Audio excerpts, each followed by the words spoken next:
Start recording.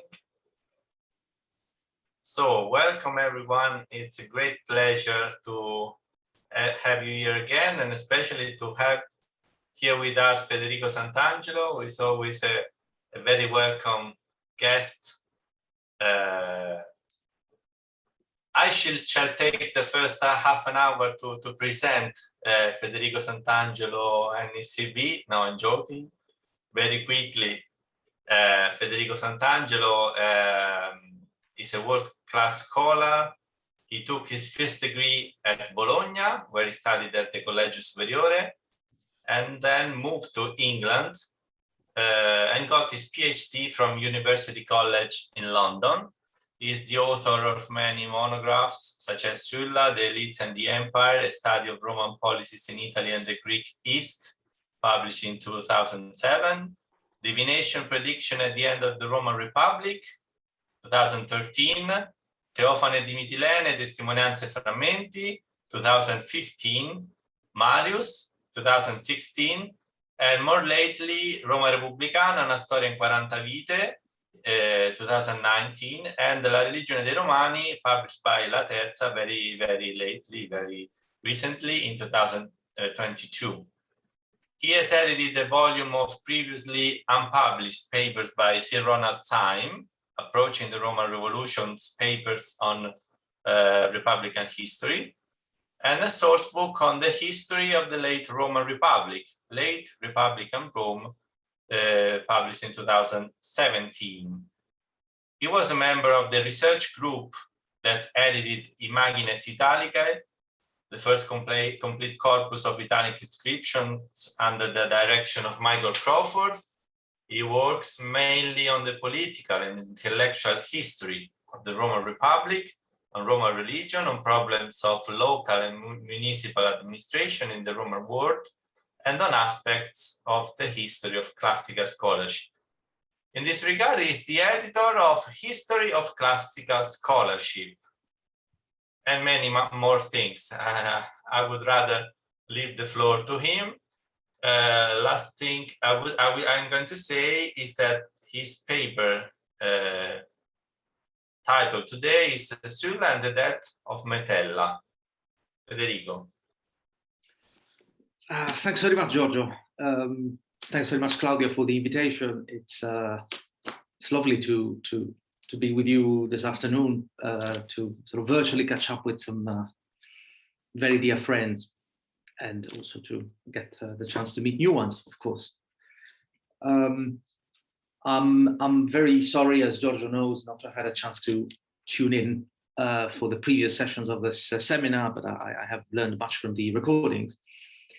And this is actually not the first, or perhaps not the main apologetic note that I should issue today, because really I have potentially several in store. First of all, I guess I should say that what I'm going to do over the next half hour or so is really not delivering a paper.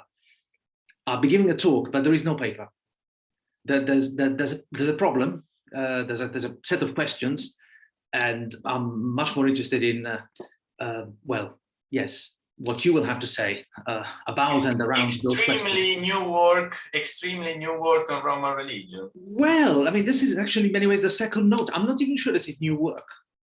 I think this is, tentatively incipient work on Roman religion. It's I'm not even sure I've got a topic for you, but I'm sure I've got a problem. It is something that I have encountered as I was trying to bring to completion an earlier project. And as it sometimes happens, you come across a problem that, appears not to have received much attention before, and you try and do something with it. This is really the spirit of this talk, which, yes, as I just said, stems from a project that I have been working on a few months ago, which is a biography of Sulla. A biography of Sulla that I wrote for an Italian publisher a few months ago. It's probably going to come out by the end of the year. And at some point, as I was working on one of the final chapters of that book, I came across a passage of Plutarch's Life of Sulla, a passage that I suppose I had read with varying degrees of attention, clearly not carefully enough, but with varying degrees of attention, dozens of times over the years, but which clearly I had properly thought about. And well, it's a passage that, for a number of reasons that I shall try and unpack for you, I will, well, I find problematic and doesn't quite add up. So yes, Sulla and the death of Metella, and as I said at the start, before the recording began, yes, I do have a presentation of sorts. I've got I've got two slides really, and the first one is quite simply the text itself. Yes, you can see it, and I'm going to magnify it. Can you all see it? Yeah. So this is chapter 35 of the beginning of the first half of chapter 35 of Plutarch's Life of Sulla. Where are we? When are we? We are, well, approaching the end of the life of the great man. The biography of Plutarch consists of 38 chapters. This is chapter 35. It's very much the terminal phase of Sulla's life and indeed of the account that Plutarch produces. We are in 81 BC. Sulla has won the civil war. He's the strong man in Rome. He's in charge. He's in control. And well, I think I'm just going to read what Plutarch has to say, and then we'll take it from there. You've got the Greek. I'm resorting to the law of translation, which is, insofar as I can judge, perfectly serviceable for our purposes. On consecrating the 10th of all his substance to Hercules, Sulla feasted the people of Rome, of course, sumptuously. And his provision for them was so much beyond what was needed that great quantities of meats were daily cast into the river, and wine was drunk that was 40 years old and upwards. In the midst of the feasting, which lasted many days, polyamero, Metella lay sick and dying. Anethnesken e Metella noso. And since the priest forbade Sulla to go near her or to have his house polluted by her funeral, he sent her a bill of divorce. Grapsamenos dialosin tugambo prosauten. He sent her a bill of divorce and ordered her to be carried to another house while she was still living, etizosan. In doing so, he observed the strict letter of the law, out of superstition, kai tutomen akribos to nomimon hypo desidamonias eterese. But the law limiting the expense of the funeral, which law he had himself introduced, he transgressed and spared no outlays. He transgressed also his own ordinances, limiting the cost of banquets, when he tried to assuage his sorrow by drinking parties and convivial banquets, where extravagance and ribaldry prevailed. End of the passage.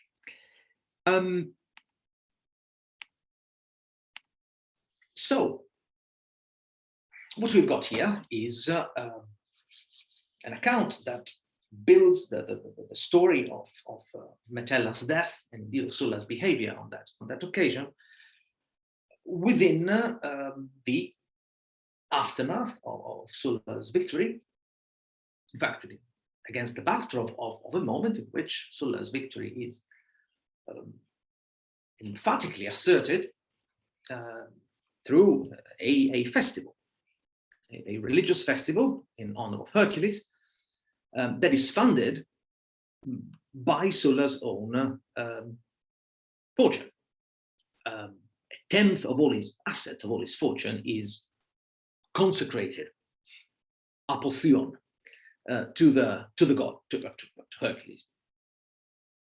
And yes, of course, Hercules is very much central here, but this is also a major eulogetic act, and it is an eulogetic act that benefits the people of Rome.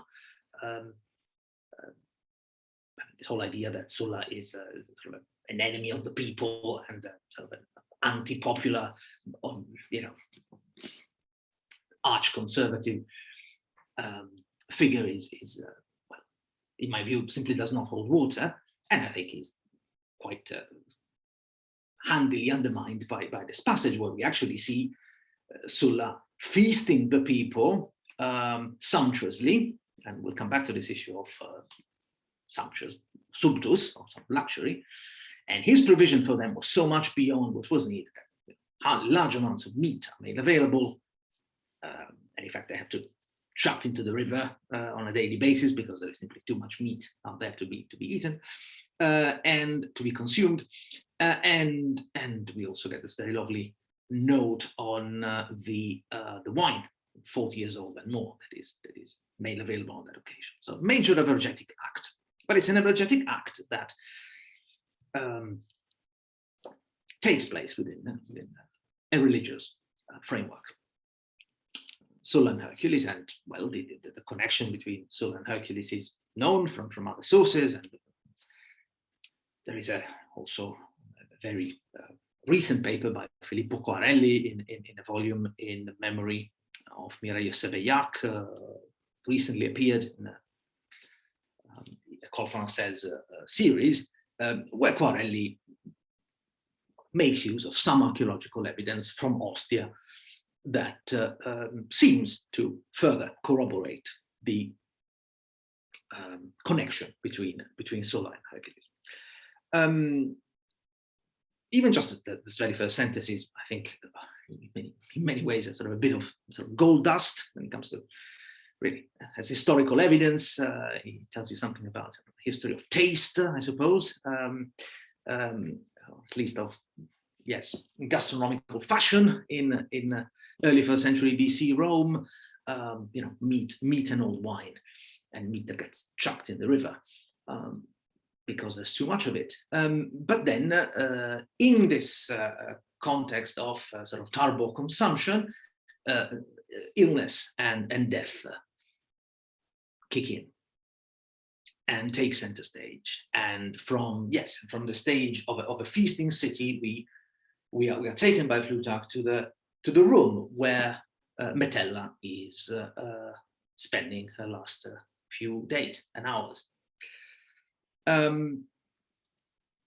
In the midst of the feasting, which lasted many days, Metella lay sick and dying, although here actually we have apetnesken, so apetnesken. So there is the of course, yes, a moment in which Metella dies. There is not a sense of process in the verbal form apetnesken, but very clearly told that she died of a disease, noso. Metella is of course Sulla's wife. She is, Plutarch says, Sulla's fourth wife. Some of us think that actually Plutarch might be getting the particular detail wrong, that actually the ladies that he identifies as Sulla's first and second wife are probably the same person, Ilia or Aelia, but really it doesn't matter. She's certainly Sulla's, well, one before last wife, right? Whether she was third or fourth, and she is a wife that plays a very significant role in Sulla's life for a number of reasons. Well, she's the mother of Faustus and Fausta. First of all, she's a Metella. She's the widow of an Aemilius Scaurus, former Princeps Senatus. So the fact that Sulla did manage to marry someone like Metella is in itself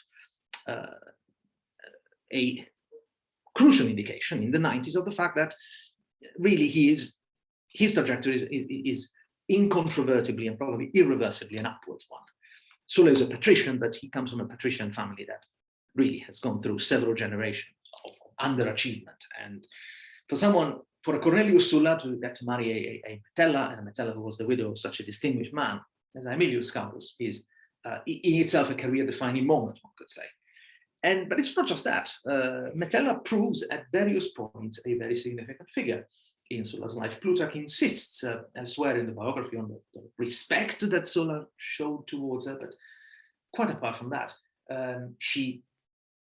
it clearly shows at various points a considerable talent, even political talent, and a degree of influence on her husband.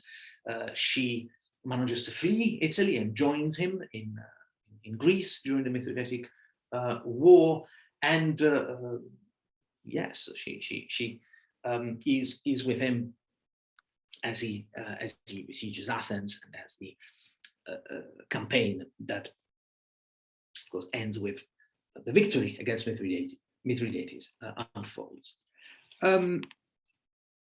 She's a significant figure.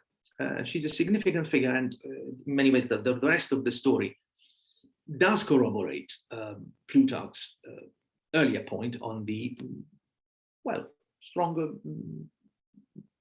connection, sentimental connection, one could even say, that Sulla felt towards her. But anyway, she falls ill. We're not told how and what, but she falls ill, and she's about to die. And the priests, hiereis, tell Sulla that he is not to go near her. Kai ton hiereon ton Sulla nucheon ton aute proseltein. He's not allowed by those priests to go near her, proseltein.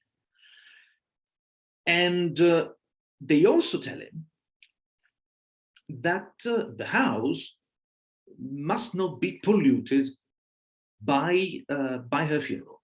Udete noikian to kedei mianthenai. So Sulla receives these instructions from some priests, hiereis, and he decides to follow suit. He decides to go with their advice, and well, he writes what Plutarch calls a dialysis to Gamo. He basically writes an act of dissolution of the marriage. He repudiates her, in other words, as she's on her deathbed, and she has her carried away from the marital home, from the home where she had given birth to their children, as she's still alive, etizosan, and she gets taken to another house, eiseteran oikian. And then Plutarch stops to reflect on this action, not so much in moral terms, but really by looking at what Sulla did and also what he did next. And Plutarch says that Sulla behaved, from the point of view of religious observance, akribos. He showed akribeia, utmost accuracy. Tutomen akribos eteres, tonomion hypodesidamonias eterese. And here, of course, we've got the D word, right? Desidaimonia. He out of superstition translates the Lord, but I mean, it's desidaimonia. Are we looking at superstition or superstitio here, or are we actually looking at a form of religio, perhaps overzealous, but nonetheless religio? Well, he is clearly acting on the basis of advice he's been getting from the priests, from some priests. We'll need to come back to who these priests might be, but Plutarch does say that, in terms of sort of respecting a religious prescription that he received, Sulla behaved impeccably. He respected some religious instructions that he'd been given, but then the behavior that he shows in the following hours and days is of a very different kind. Because, precisely because he's overwhelmed by sorrow.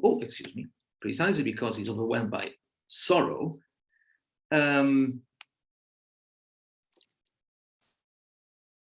he parties really hard and throws a very big party for Metella.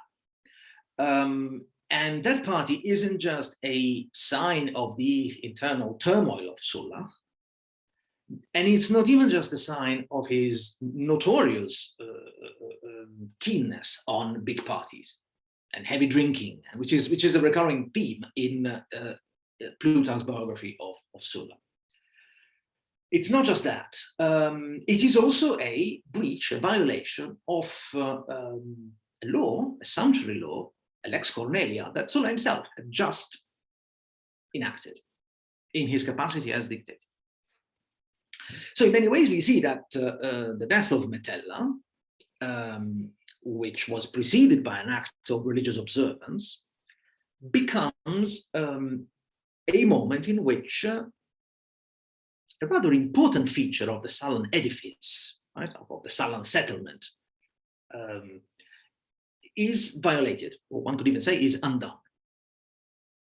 And we have this very interesting combination between internal personal turmoil, Sulla's part, his sorrow, and the element of political disorder that his celebration of Metella and her life brings about.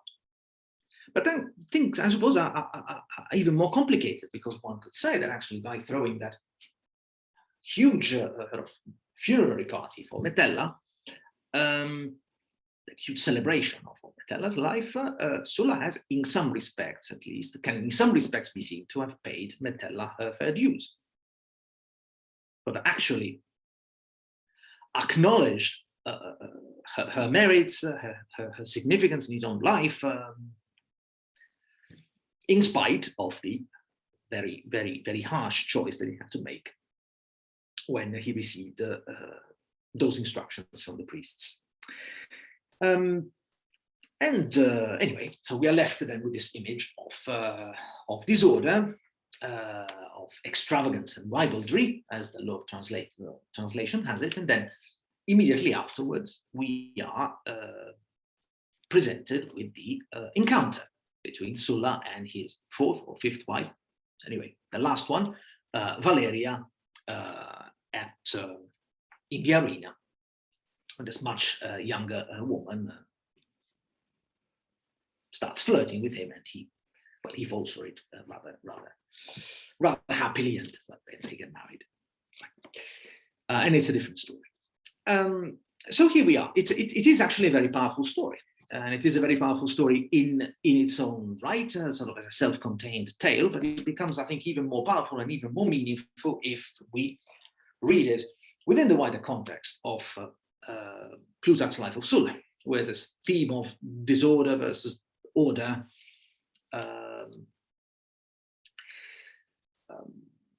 this tension between outstanding talent and fundamental flaws, is really a fundamental strand, and where inebriation, where drunkenness also plays a very significant role in various stages, really, in the construction of Sulla's character.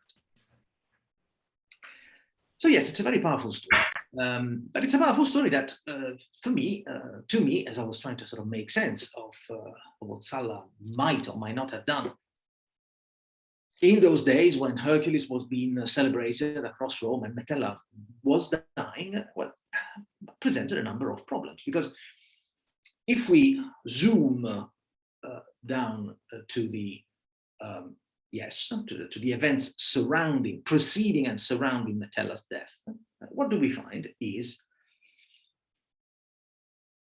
yes, a woman who dies of a probably sudden, and in a way rather brutal disease. It's an agony that lasts probably a few days, maybe even less.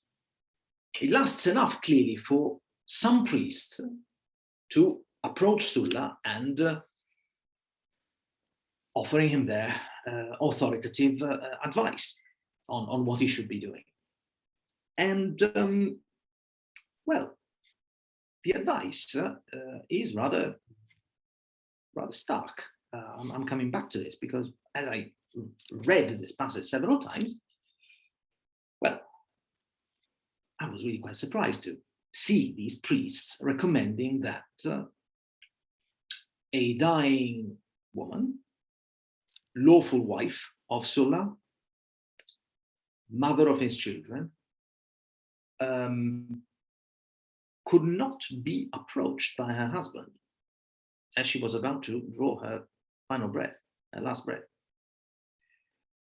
And that her funeral would be polluting her husband's house, which also happens to be hers. And that really the only way out of that particular pickle, particular trouble, was for Sulla to repudiate her. Now, this struck me as frankly extraordinary. As someone who hasn't perhaps thought hard enough about funerals in ancient Rome, in Republican Rome, it would strike me as completely extraordinary if this was a normal course of action. So there must be something going on that either I am missing, or perhaps Plutarch is not telling us about, or whatever else. But it would be really quite astonishing if this were the norm. If basically, whenever a wife was about to die, the husband was given instructions not to be by a bedside and to and not to let the house be contaminated by a funeral. So what's going on here then? Well, I'm not going to give you any answers because, frankly, I have very few answers here. So I'm just going to try and spell out some problems, and then I'll bring into the mix a very recent study and the insights that it has to offer into this story. So first of all,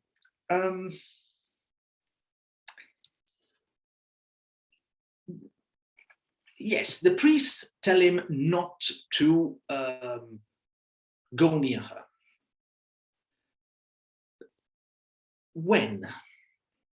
As she's dying, indeed, as that would be my reading, or after her death.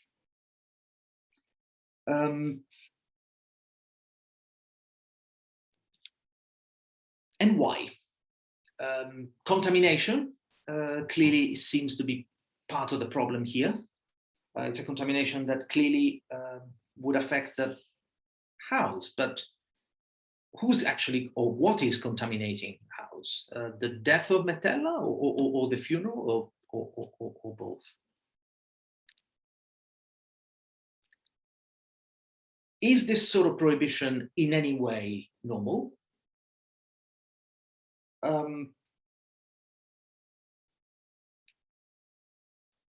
Assuming that it is normal, then why do we have what appears to be a priestly intervention, or hieres?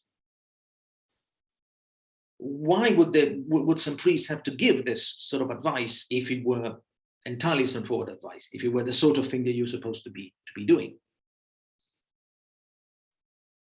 And then who are these priests?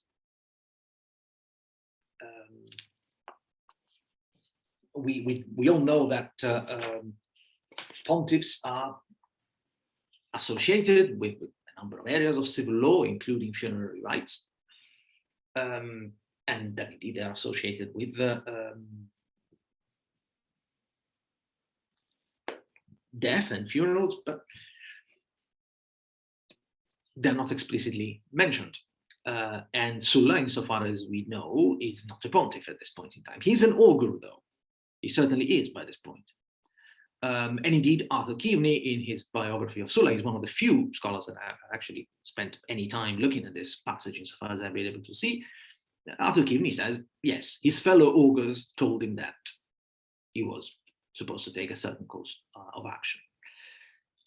Without discussion, but these are augurs talking to each other. Maybe, but I don't think that the issue is in any way settled. Let me just briefly talk you through what some modern scholars have said about this incident, or perhaps have not said. And I'm going to confine myself to fact, a couple of examples of scholars that I greatly admire, and of works that I greatly admire. That I greatly admire. In Carla Fayer's great sort of historical and antiquarian compilation on the Roman family, the anecdote is reported but is not explained. I've not been able to find any reference to this anecdote in Jack Lennon's great book on pollution and religion, 2014.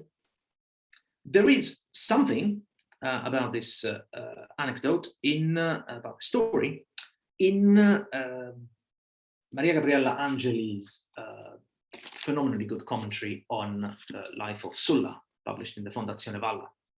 I'm just going to read out the note. It's probably easier.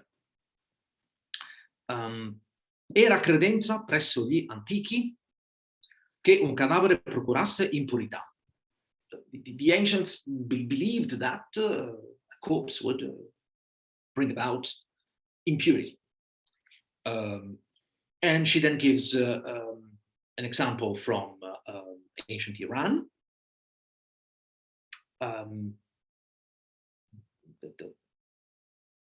The water that contained the corpse was deemed to be contaminated. She then gives an example from the Greek world. People from Delos used to carry their dead to the island of Rhenia. And then she gives the example of the Roman world, and no doubt a number of you would already thought of by this point, which is the example of the Flamen Dialis. The Flamen Dialis, the priest of Jupiter, who's not allowed to touch a dead body, and who must relinquish his priesthood if he becomes widowed becomes a widower during the tenure of his priesthood. And then there's a further note here. La purità, purezza, purity, rituale che valeva come regola nella sfera religiosa si applicava in particolare per Silla, Felix ed Epaphroditus, con carisma divino.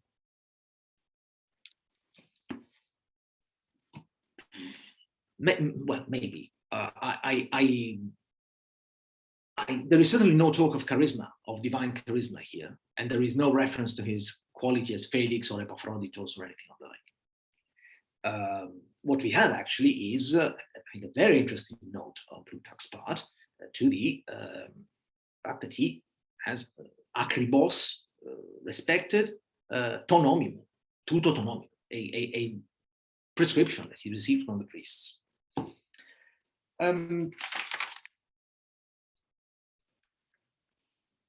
There is, I suppose, a way forward here, or a way out, I should mention. And the way out is to invoke that this is just a story. That what Plutarch is doing here really is to, yes, provide us with an anecdote that is not really historical, but that has literary value, that further, gives further depth to the very distinctive and very complex atmosphere of the months following Sulla's victory, in this tension between order and disorder. It is, I'm sure, a view that, is in the spirit of a number of readings of Plutarch. If you look certain commentaries on, some excellent commentaries on lives of Plutarch, you will find that, yes, awkward stories, or stories that are sort of difficult to sort of readily make sense of, or that perhaps present chronological problems, or that seem to differ from the dominant strand of the literary tradition, are dismissed, or anyway explained or explained away as literary constructions. And perhaps this is a route that we could be taking. I'm not going to. I'm going to try and squeeze this lemon, assuming that there is juice to be, historical juice to be extracted from it. But as a nearly lifelong reader of Plutarch, and a very keen one, not a Plutarch expert, but a very keen reader of Plutarch, I should perhaps point out that Plutarch does get things wrong. He certainly does in the life of Sulla, and even on matters very, very close to his interest and very close to home. You will remember the reference that he makes at various points to the trophies that Sulla erected in Boeotia and at Chaeronea and Orchomenus after the battles against Mithridates, after the victories against Mithridates. And at some point, he says that in the trophies that we see in our country, Sulla uses the name Epaphroditos. Now, one of those trophies has recently been discovered at Orchomenus. The inscription is preserved, it's fragmentary, but it's pretty clear that the gaps are fairly minimal. And there is simply no trace of the name Epaphroditos on that inscription. So not everything that Plutarch says is necessarily accurate, and even on matters that he will have had sort of first-hand knowledge of. And yet here he's telling us a story that really appears to be quite factually sound, and then I do think we need to explain.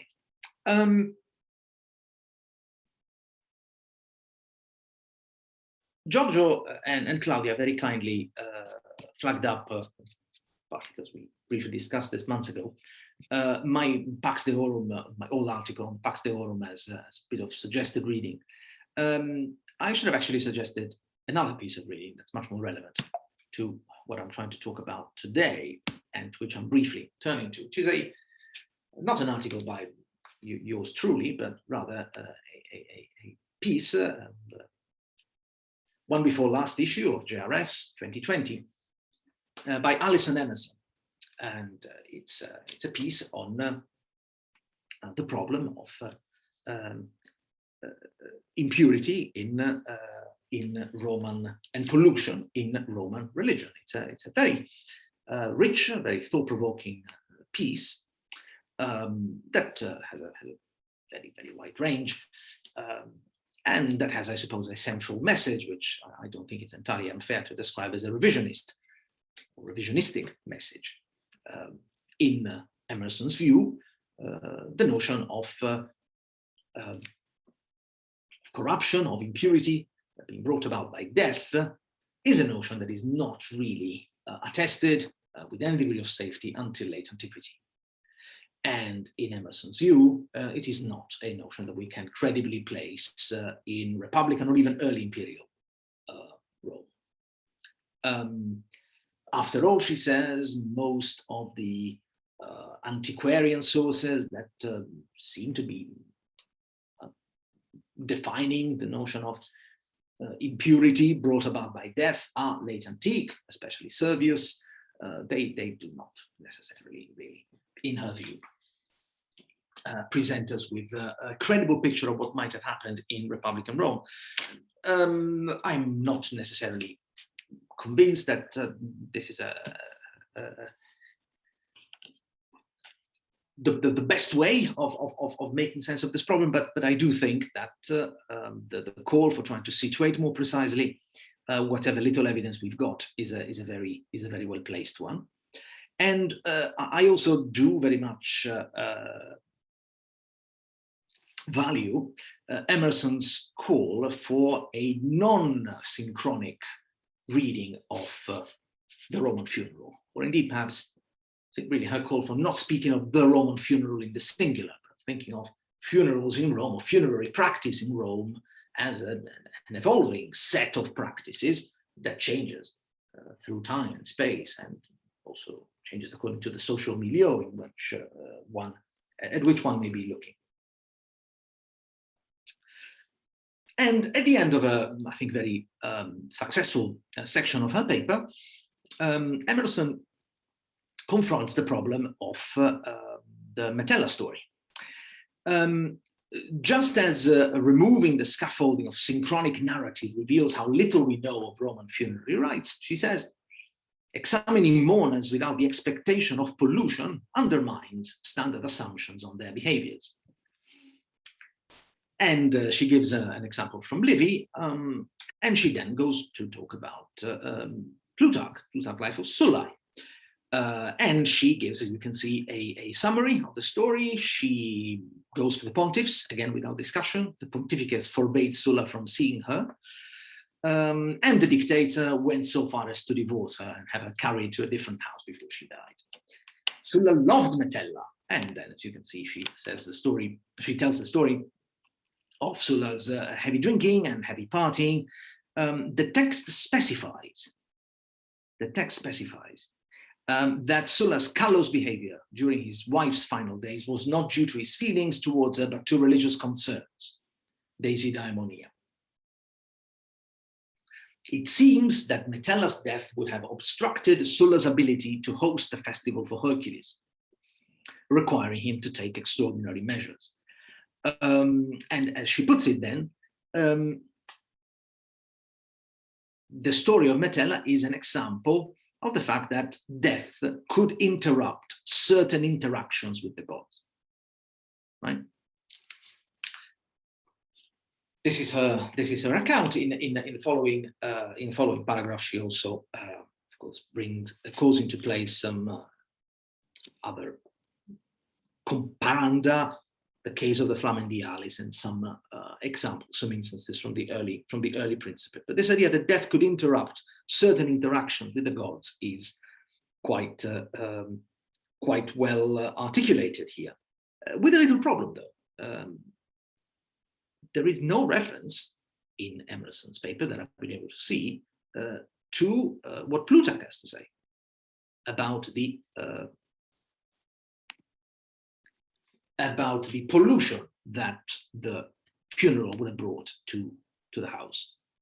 So, you know, I'm afraid that the issue of pollution and corruption and whatnot and impurity is in Plutarch's text. It might have not been an issue in 81 BC when Sulla was wondering what to do as Metella was dying, but it is in Plutarch's text.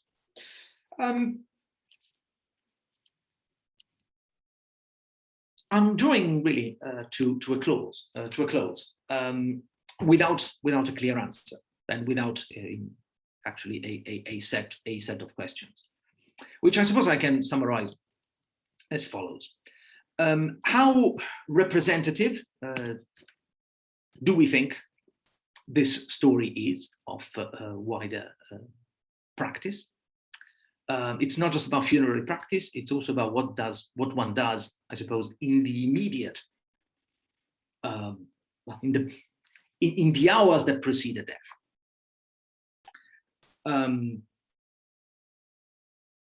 More specifically, can we think of any parallels? I'm not aware of any. I have not been able to locate any, but I'm perhaps overlooking the obvious. And then specifically in 81 BC, why does this become an issue? Why do the priests become involved? Is it about Sulla's position? Is it about his position as a dictator, as he probably still is at this point?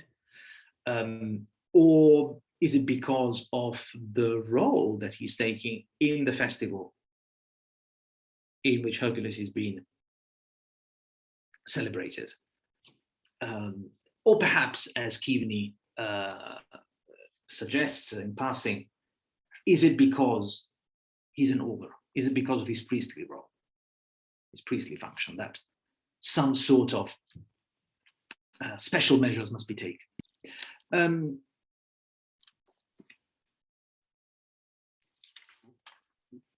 So yes, how exceptional is this story? How exceptional is Sulla's behavior?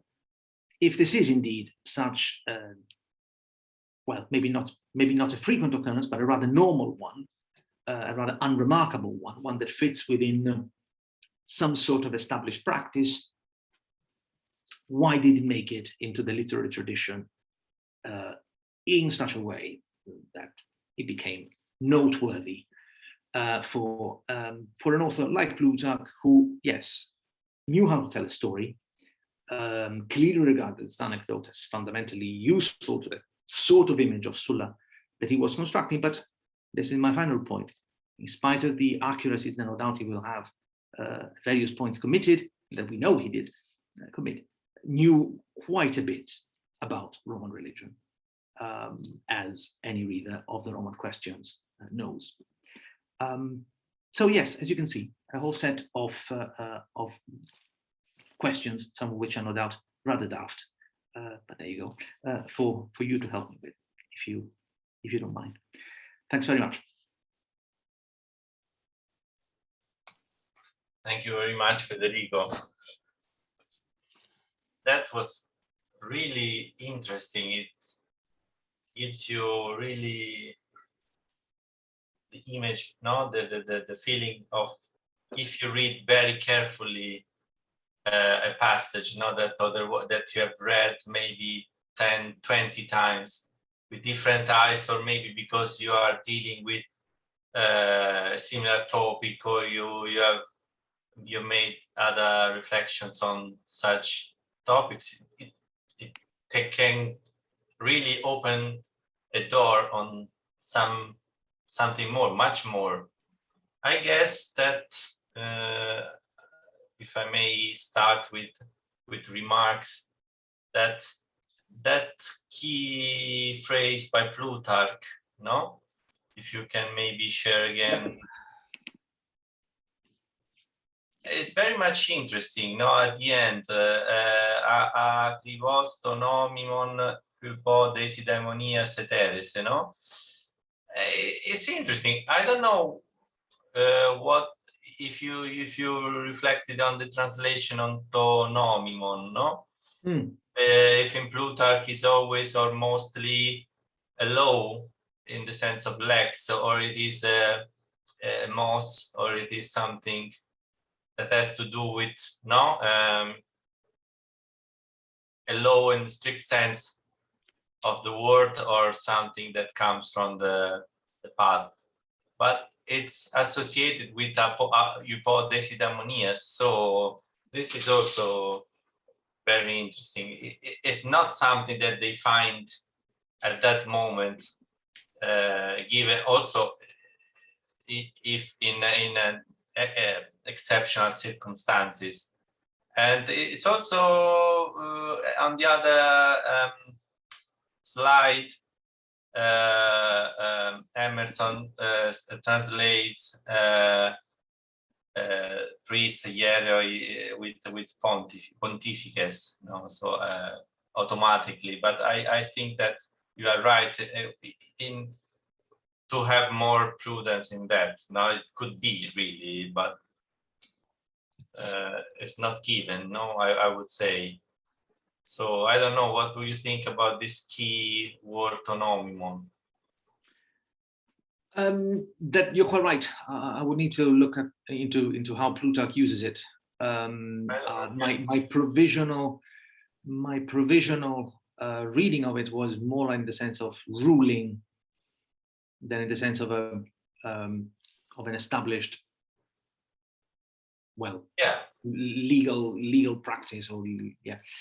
But really, it is not something that I have researched as thoroughly as yeah, because it's also interesting that the priests now advise Sulla in what to do, following a law and not, I don't know. It's not enormous, but yeah.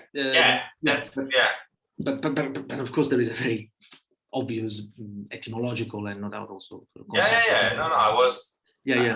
While you were talking, I went searching in the vocabulary. So yes, and what did you find? Well, I'll it's also most usage and use, also that.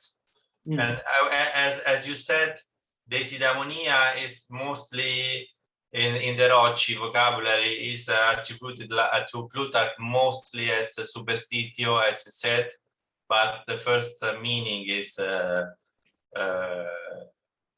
it has to do more with religion. So as you said, so it's difficult to really find Yes, I mean, of course, there is the whole issue of where the story comes from, right? Yeah. And I really don't have any views on that, because I don't think I can have an informed view. But Metella certainly was a presence in Sulla's memoirs,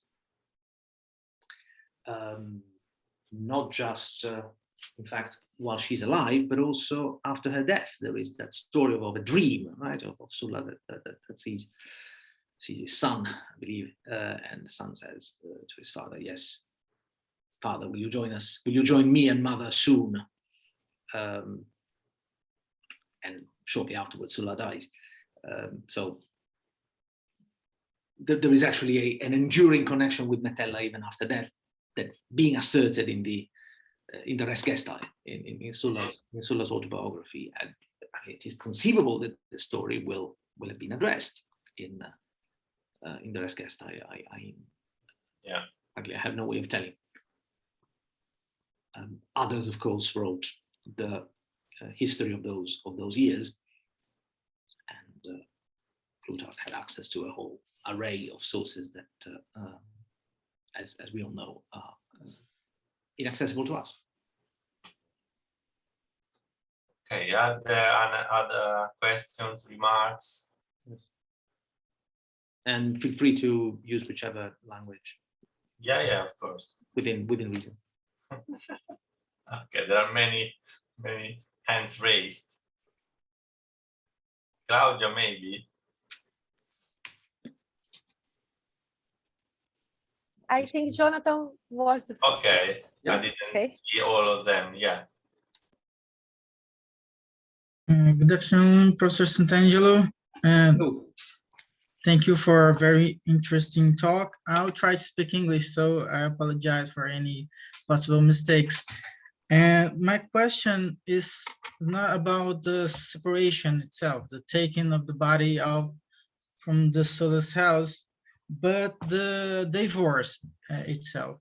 Because we do have some examples from the early Principate of leaders which accumulated religious positions, so they in funeral rites they had to take some measures to not see the dead body. The funeral of Agrippa and the funeral Augustus and funeral Agrippa, Tiberius and funeral Drusus. The talk made me remember these cases. So I was thinking, why does Sulla had to divorce his wife and not just to prevent to see the dead body or to take some in touch with the dead body? Why he had to divorce?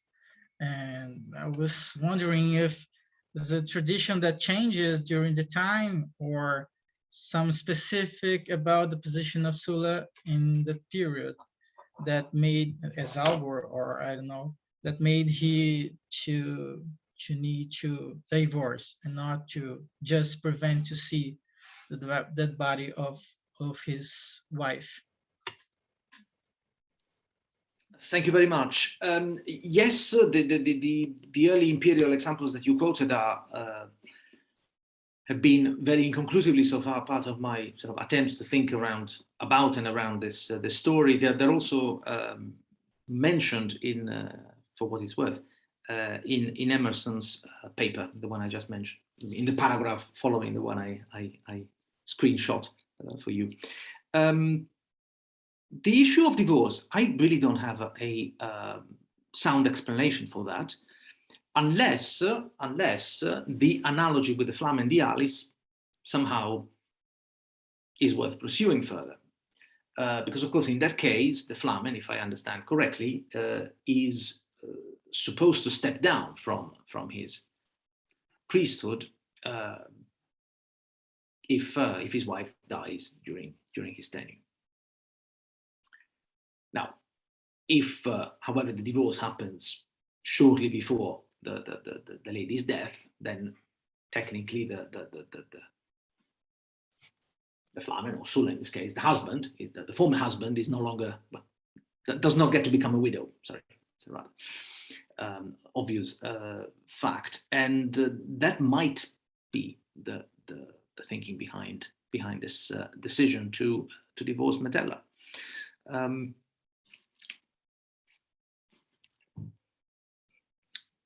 This is, but of course there is no. We're certain that Sulla was not flamen dialis. That goes without saying. I more generally really struggle to think of this prohibition, the prohibition that applies to the flamen dialis, applying to other priests. And as far as I can see, it's very much a one-off. So, yes, thank you very much for raising that issue, which further complicates the picture. I don't have an explanation for it. Thank you. Thank you.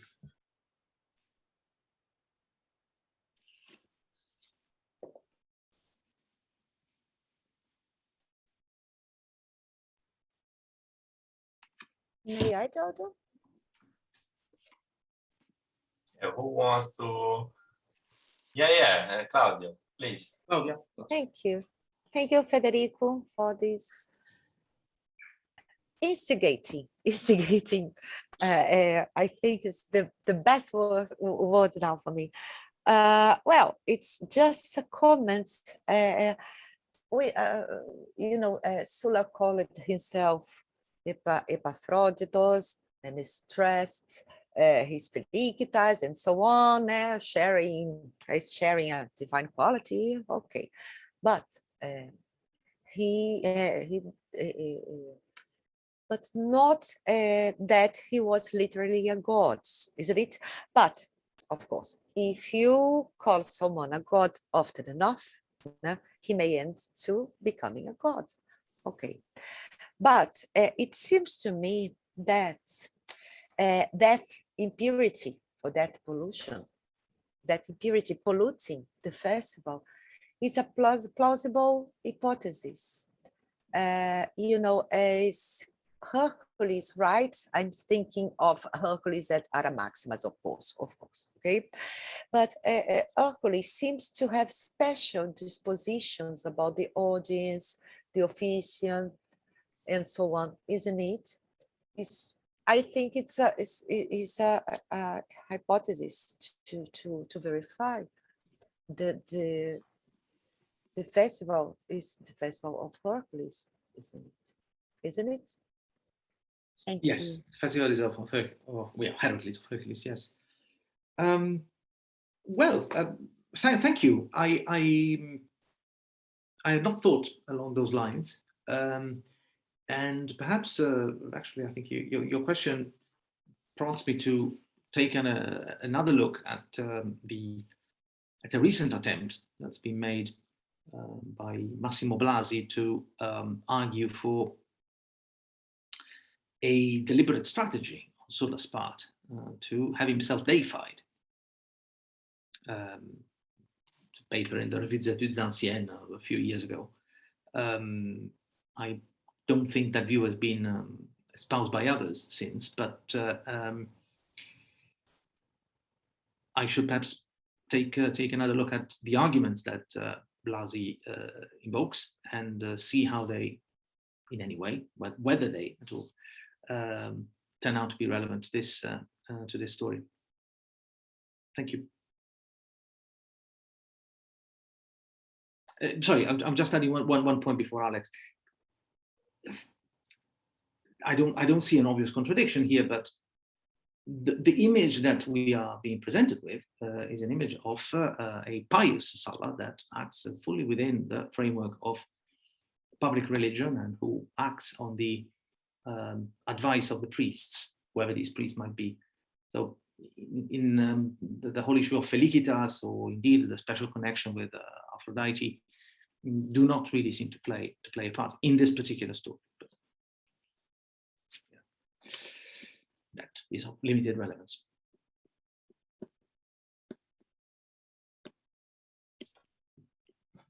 Yep, I see two more raised hands.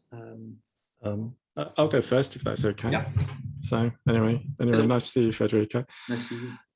I have a question about the priest. So it looks as if people have only really thought about the pontiffs or the augurs. And I was wondering, what about the other two, in particular the epilones, seeing as we are dealing with a feast? And I'd never thought of this before. And to be honest, I don't have the faintest idea what the epilones did. And I was just wondering if, from your knowledge of priesthoods, is there any mileage in that suggestion? As I said, I don't have the faintest idea what they did, apart from what their name is, which suggests they have something to do with feasts and festivals.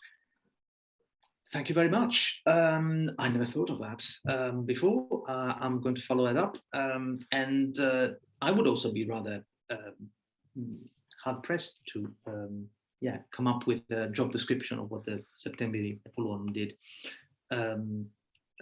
or didn't do. Even after Augustus. Well, yeah. Yeah, I'd never thought of it until I was listening to you today. And just as another thing, could you put in the chat the Coelho reference, the actual where to find that Absolutely, piece? yes. Yeah. Absolutely. In a second. I'll just stop sharing because I don't think I can do both. Oh no, I can actually. Sorry.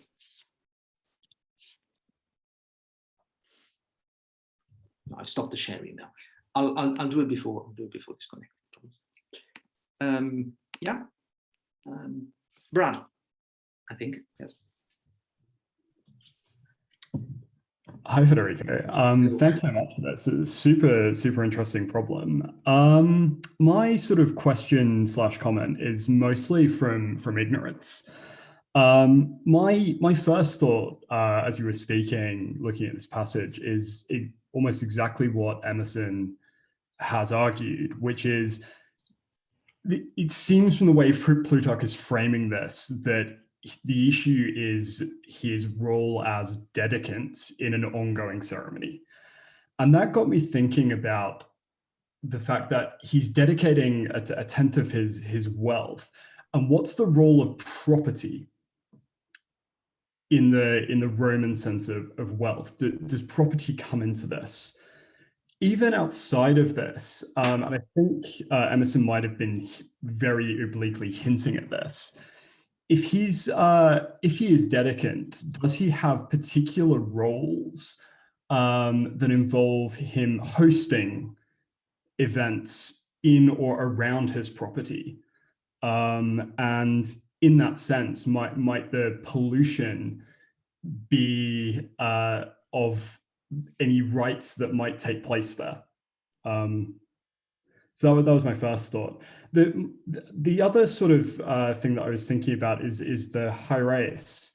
And I mean, on a similar line, although slightly different to Alexander's point, could these potentially be religious professionals who are not state priests? So maybe cult priests of Heracles was my first thought. But also I'm thinking the model of course, the haruspices in later instances, sort of bobbing up when consulted and having an impact on state religion. So yeah, hopefully that's helpful. I'm not sure there's a question in there, but no, thank you again. Oh, thank you very much for both suggestions. First of all, I suppose he will have consecrated. I think that's the word we should be using. Consecrated his 1/10 of his wealth at the start of the festival, and that might have already been sort of come to completion, that particular act, by the time Metella fell ill. But I do think it is entirely plausible that Sulla would have been featuring very prominently throughout the whole thing, throughout the whole festival, hosting the banquets, but also no doubt taking part in, taking a leading role in a ritual that will have unfolded no doubt, over a number of days. And yes, that in many ways seems a very economical way, doesn't it, of making sense of this story. That yes, while he's presiding over, or anyway, taking a leading role in those rituals, Sulla cannot be in any way be tainted by death, by death of his wife. I mean, I still think it requires a leap of imagination on our part, because we are given very unspecific information, aren't we? But it seems to have a degree of logic. And then to go back to Jonathan's question, the divorce then becomes really a way of creating a very neat, very clear demarcation, separation between him and his dying wife.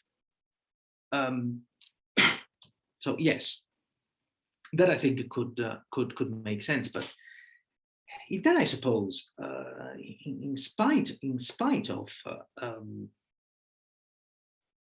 Emerson's overarching model,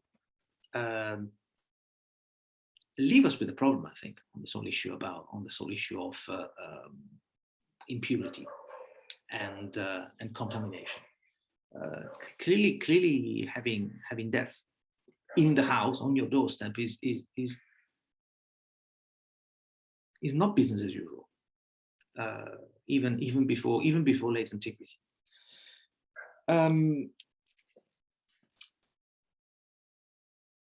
Hieres, yes, very thought-provoking suggestion. Unfalsifiable, I suppose, but I don't think intrinsically less plausible than the suggestion that there were augurs or that there were pontiffs. I suppose we could say that since in terms of haruspices, we can certainly say that the little evidence we've got for Sulla's dealings with private haruspices always involve one haruspex called Postumius, rather than a team of haruspices as other people did. But yes, you're quite right. They could well be priests that are specifically connected with the cult of Hercules, with the worship of Hercules. Yes, absolutely. Given the magnitude of the occasion and also the decision that Sulla had to take, it is tempting to think that one of the prominent public priestly colleges will have been involved. But as we all know, yes, the Roman religious landscape is a very pluralistic one, very diverse one in this period, and we keep repeating that to ourselves. And it's not the correct reading, and perhaps we should resort to it as we try to make sense of this rather baffling and unspecific piece of evidence. So, thank you very much for adding that to the mix. Thank you very much for your explanation. I would, sorry, as an afterthought, I would probably rule out here the Cambrio Quinta Cambri. There is no reference to the books after all, and of course, right at this time they were busy trying to, reassemble some sort of Sibylline collection after the accident of July 83.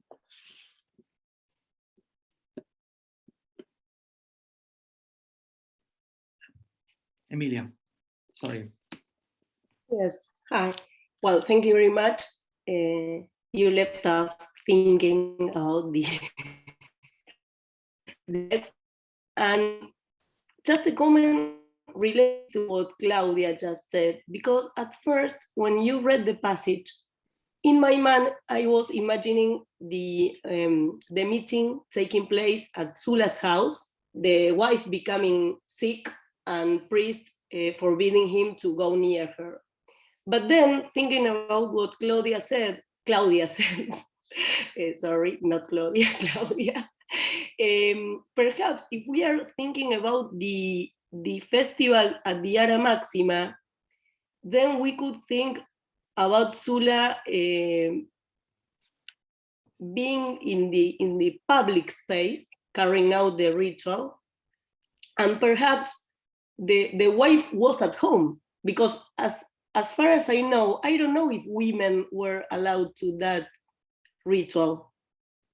So perhaps, just I'm imagining, and I don't know if this is useful for you, but perhaps he was carrying out the ritual in the open space, in the public space, near the river. They threw the food to the river, the food that they didn't eat. And perhaps wife was at home and was turning sick, and there was a risk of polluting the marital house. I mean, so the solution is to divorce her and carry her to other house in order for his house, but perhaps he's not there. So I don't know if this goes to something that could be useful for you, but I think the question of spaces has to be thought here. Are they together? Or perhaps someone comes with the news of Metella being sick and he wants to go home, but people say you can't go home because if you go home, you interrupt the ritual, and that's something you cannot do in order to do it properly. Well, some thoughts, perhaps. I don't know, but I think that it is Plutarch here is not very clear about if they are together or if they are apart, and where is each of the characters of the situation. Thank you. I don't think there is anything in the text that invalidates your reconstruction. Again, we to some extent we've got to resort to these sort of acts of exercises of historical imagination, but I do think that what you've just come up with is very elegant, very plausible. It also establishes this nice opposition between the open public space and the house, the domestic space, which out of caution I'm not going to label private, but we all see what I mean. It's only indoors anyway. And yes, and I certainly also do need to think further about the whole role because that Maxima might have played. I assume that Metella got sick because of drinking and eating, as she was part of the banquet at first. But then I'm thinking perhaps she was not a member of that ceremony. Perhaps she was at home and she became sick because she became sick with no other reason. But thinking about that, I don't know, I am not sure, but I think there were not women allowed to this specific ceremony. I think we should look for that. Yes, I mean, know if she was there or not. Yes, that is certainly something worth looking into. Plutarch here speaks of an illness, nosos, and I think that might be hard to reconcile with just a drinking bout gone wrong. But she might well have taken part in some way in the festival, perhaps as an onlooker. I don't think we have any way of telling that, but the idea that he gets that advice outside, perhaps indeed during a ritual or on the fringes of a ritual that he's taking part or presiding over, it seems entirely compatible with what Plutarch says, and I find it perfectly plausible. Yes.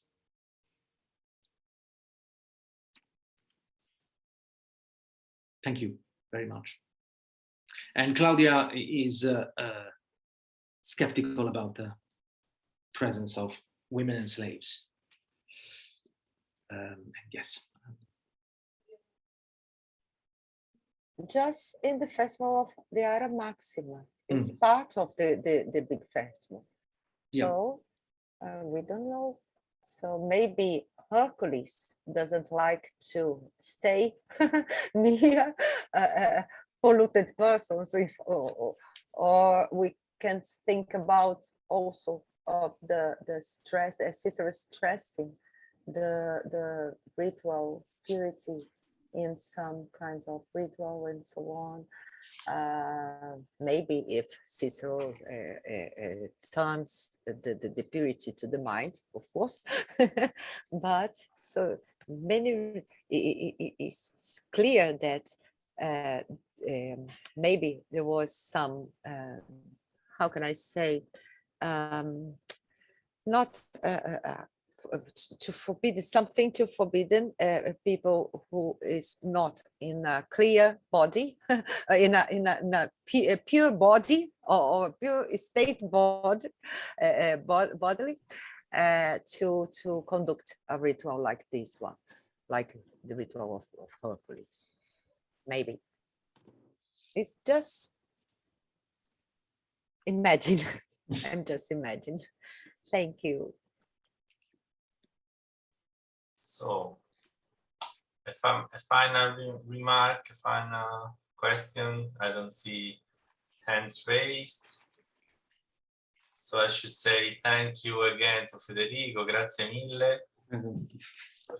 Thank you all. Thank you, Federico. I'll stop sharing. I don't know. Yes, no, thank you very much indeed. It's you've given me a great deal of, as they say, food for thought, really. Thank you for sharing us your work in progress, your thinking about. I'm not even sure it's work in progress, really. It's but it was fascinating to think about a passage. Not maybe it was even more interesting once in a while than a paper, than a finished paper, no? So it was really amazing. Thank you very much again. Thank you. Brilliant. Thank you very much. Thank And you very much. let me, aproveitando, convidar a todos para a próxima semana, Érica Silva com Platô de Daphne em Antioquia. Next week, Érica Silva will present a study on the plateau, Daphne's plateau in Antioquia. Okay, thank you so much. Before we close down, I need to add that reference to yes. I'll be quick, I promise. Oh, there we are. I'll just send you the link to the open access version of it, and you can have fun. There we are. Thank you all very much for coming along. It's been lovely to see you. Thank you. Thank you so much. Thank Thank you, everyone. Thank you. Bye-bye. Bye-bye. Ciao, Federico.